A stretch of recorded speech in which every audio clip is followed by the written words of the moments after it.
1. Normal oxygen saturation should be between 95 and 100%. If it drops below 92, apply oxygen unless the patient has COPD. Low oxygen saturation means tissues aren't being perfused, and untreated hypoxemia can lead to organ damage. 2. COPD patients often live with oxygen saturation between 88 and 92%. Giving them high-flow oxygen can knock out their hypoxic drive and make them stop breathing. The nurse should titrate oxygen carefully and keep it low flow. 3. Hypoxemia is defined as a PaO2 less than 80 millimeters of mercury. The nurse should apply oxygen and encourage deep breathing to improve gas exchange. Without intervention, hypoxemia progresses to tissue hypoxia and organ injury. 4. Early signs of hypoxia include restlessness, tachycardia, and sometimes confusion. Don't assume it's just anxiety. Always check oxygen first. Apply oxygen and escalate care before the patient deteriorates. 5. A normal PaCO2 is 35 to 45. Anything above 45 signals respiratory acidosis. This means the patient isn't ventilating effectively. The nurse must report it and anticipate interventions like improved airway clearance or mechanical support. 6. Respiratory alkalosis occurs when the PaCO2 is less than 35. Patients may hyperventilate from anxiety or pain. Encourage slow, controlled breathing. Sometimes a paper bag can help them rebreathe CO2. The risk here is decreased cerebral perfusion, which can cause dizziness or fainting. 7. Metabolic acidosis often shows up with Kussmaul respirations, deep, rapid breathing. The nurse's role is to monitor closely and treat the underlying cause, like diabetic ketoacidosis. These breathing patterns are the body's way of compensating. 8. Early hypoxia can look like confusion and irritability. Apply oxygen right away and notify the provider. Mental status changes are often the first clue that oxygen levels are dropping. 9. Late hypoxia presents with bradycardia and cyanosis. By the time you see this, the patient is close to respiratory failure. The nurse must act immediately with oxygen and be ready for intubation. 10. Any patient in respiratory distress should be placed in high Fowler's position. Sitting upright maximizes lung expansion and makes breathing easier. Airway and breathing emergencies. 11. An asthma attack presents with wheezing and shortness of breath. The nurse should administer a short-acting beta agonist like albuterol. This relieves bronchospasm and restores airflow. 12. A silent chest in severe asthma is a red flag. It means there's no air movement at all. This is worse than wheezing and requires immediate preparation for intubation. 13. Status asthmaticus is an asthma attack that doesn't respond to initial treatment. The nurse must give oxygen, administer bronchodilators, and notify the provider. This condition can progress rapidly to respiratory failure. 14. Epiglottitis presents with drooling, tripod positioning, and stridor. Do not put anything in the child's mouth. It can cause complete airway obstruction.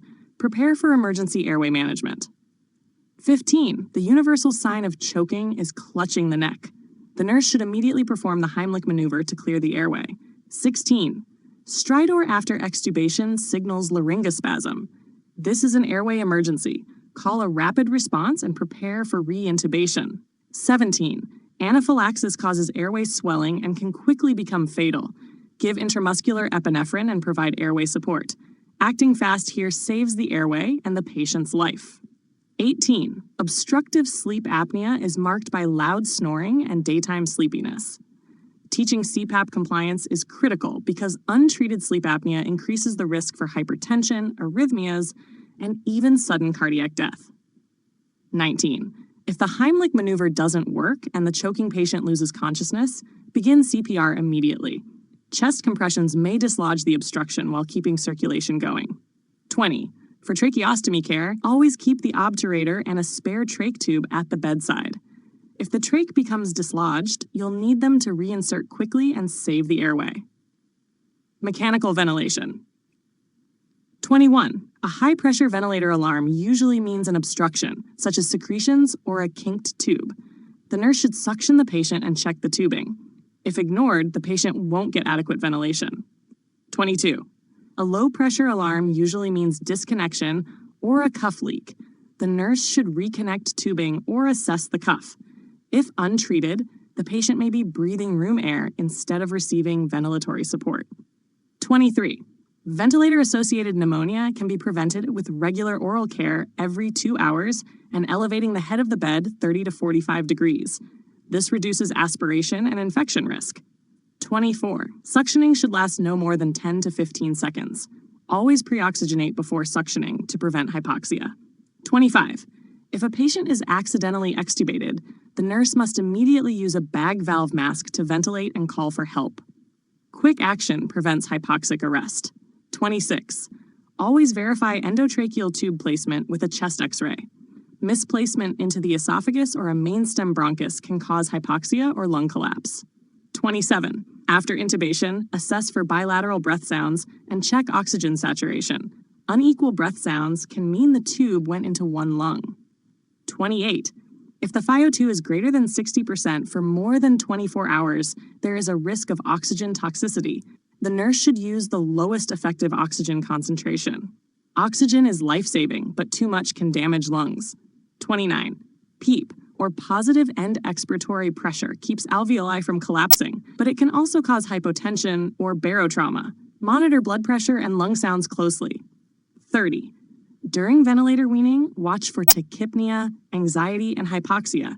These are signs the patient is not tolerating weaning and may need more support. Chronic respiratory disorders. 31. COPD is a combination of chronic bronchitis and emphysema. Teach pursed lip breathing to help eliminate CO2 and reduce air trapping. 32. Chronic bronchitis is defined as a productive cough lasting 3 months or longer. Education focuses on managing secretions and preventing infections. 33. Emphysema causes a barrel chest and hyperresonance on percussion.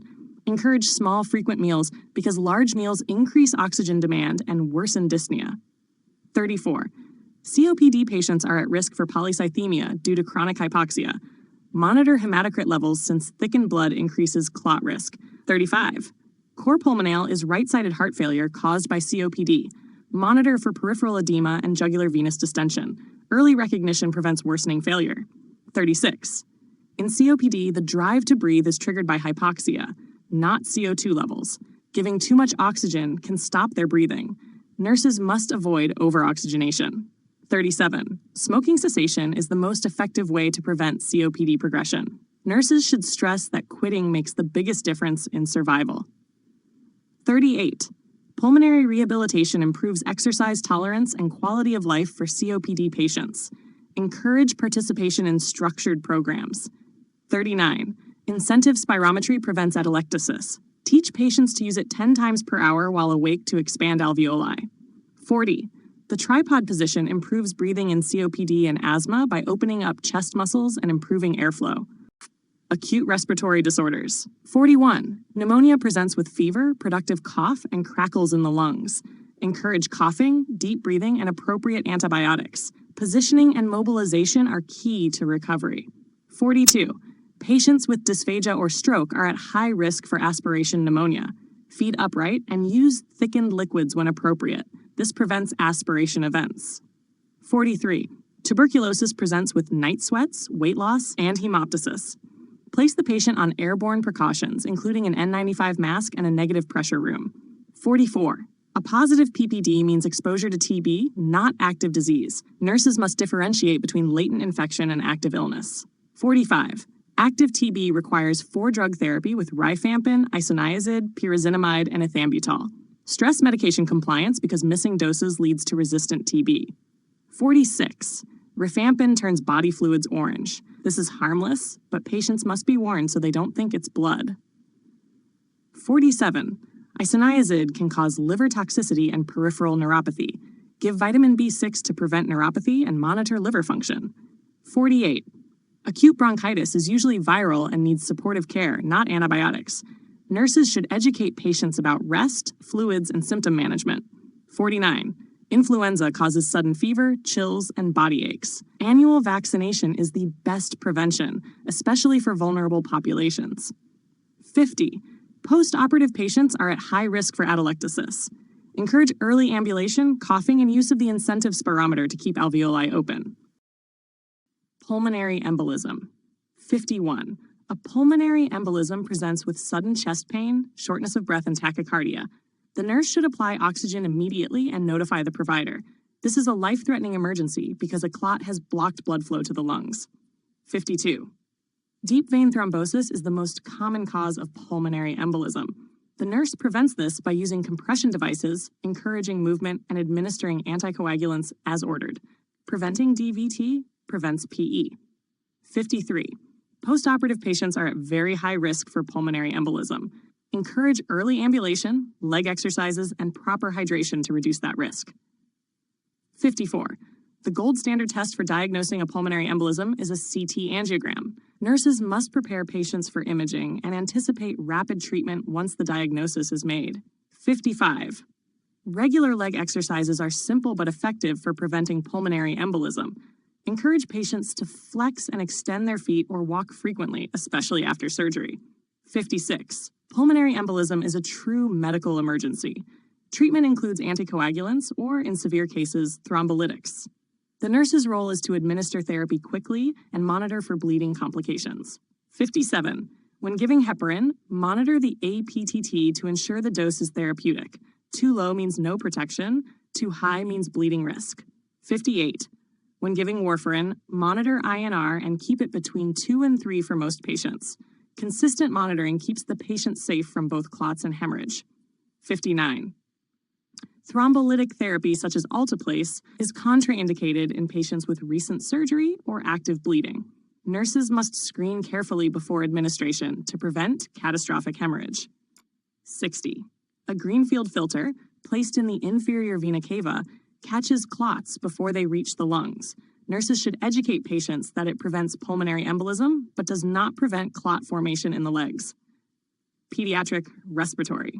61. RSV bronchiolitis in infants presents with wheezing, retractions, and increased work of breathing.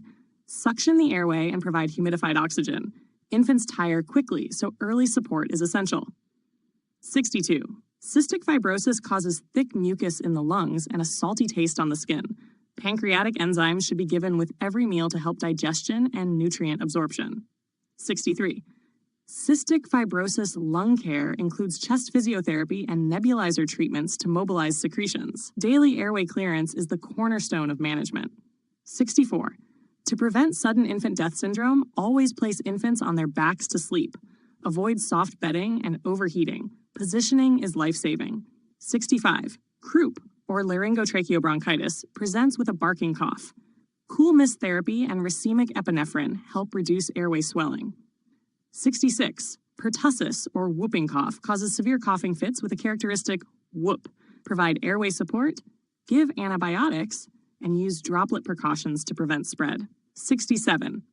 Pediatric airways are narrower than adult airways, so even mild swelling can cause severe obstruction. Nurses must act quickly when children show signs of respiratory distress. 68. Epiglottitis in children is life-threatening. Always keep emergency airway equipment nearby. Attempting to examine the throat can trigger complete obstruction. 69. Meconium aspiration occurs at birth and presents with respiratory distress. The nurse must suction the airway immediately to clear the obstruction and prevent long-term lung injury. 70. Hoods or tents are often used for infants who need oxygen therapy. The nurse's role is to ensure proper humidification and monitor the child's comfort. At chest trauma. 71. Pneumothorax presents with absent breath sounds on one side. The nurse should prepare for chest tube insertion to re-expand the lung. 72. Tension pneumothorax is life-threatening, with tracheal deviation and hypotension. Immediate needle decompression is required to save the patient's life. 73. Hemothorax occurs when blood fills the pleural space, causing decreased breath sounds and hypotension. The nurse should prepare for chest tube insertion and monitor vital signs closely. 74.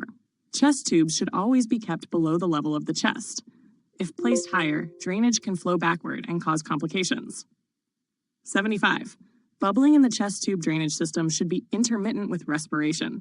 Continuous bubbling means there's a leak, and the nurse should check all connections. 76.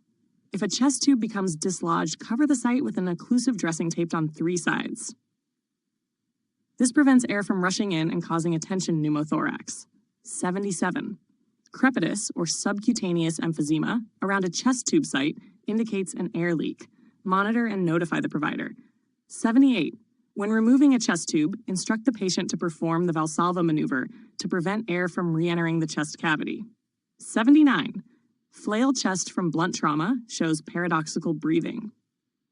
The injured section moves opposite of the rest of the chest.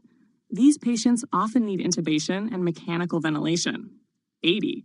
A sucking chest wound must be covered immediately with an occlusive dressing. This prevents further air entry and stabilizes the patient until surgical repair. Oncology and critical care. 81. Lung cancer often presents with a chronic cough, hemoptysis, and unexplained weight loss. Nurses should encourage smoking cessation, which is the most effective prevention. 82. After thoracotomy surgery, pain control is essential. If pain isn't managed, the patient won't take deep breaths, increasing the risk of atelectasis and pneumonia. 83. Pleural effusion presents with dyspnea and decreased breath sounds. Prepare the patient for thoracentesis to remove the fluid. 84. Thoracentesis is performed with the patient upright, leaning forward on a bedside table. Nurses must position the patient correctly for safe fluid removal. 85. After thoracentesis, monitor for hypotension and pneumothorax. Both are potential complications of the procedure. 86. Acute respiratory distress syndrome, or ARDS, is marked by refractory hypoxemia, oxygen that doesn't improve even with supplementation. The nurse must prepare for intubation and PEEP ventilation. 87. Common causes of ARDS include sepsis and trauma. Nurses should anticipate rapid deterioration and act quickly. 88. Oxygen therapy can cause nasal dryness. Humidify oxygen to keep mucosa intact and comfortable. 89. End-stage lung disease requires preparation for palliative care. Nurses play a key role in supporting patients and families through this transition. 90. Pleurisy presents with sharp chest pain on inspiration. Splint the chest with a pillow and give pain medication so the patient can breathe more effectively. Diagnostics and miscellaneous. 91. Collect sputum cultures in the morning before antibiotics. This ensures the best sample for identifying the pathogen. 92. Pulse oximetry can be inaccurate if extremities are cold. Warm the hands to improve accuracy. 93. Incentive spirometry is the best tool for preventing post-operative atelectasis. Teach patients to use it frequently while awake. 94. After bronchoscopy, keep the patient NPO until the gag reflex returns. Feeding too soon risks aspiration. 95. After thoracentesis, monitor the patient for hypotension and pneumothorax. Nurses should be alert for shortness of breath or chest pain. 96. Pulmonary function tests require holding bronchodilators for at least 6 hours beforehand. This gives the most accurate baseline measurement. 97. After an arterial blood gas puncture, apply firm pressure for at least 5 minutes. This prevents hematoma formation. 98. Oxygen safety is non-negotiable. No smoking and no petroleum-based products near oxygen equipment. Fire risk is extremely high. 99. A peak flow meter uses a traffic light system. Green is good, yellow is caution, and red is an emergency. Teach patients to act promptly if they enter the red zone. 100. The tripod position relieves dyspnea by optimizing airway mechanics. It's a natural position of comfort for patients in distress.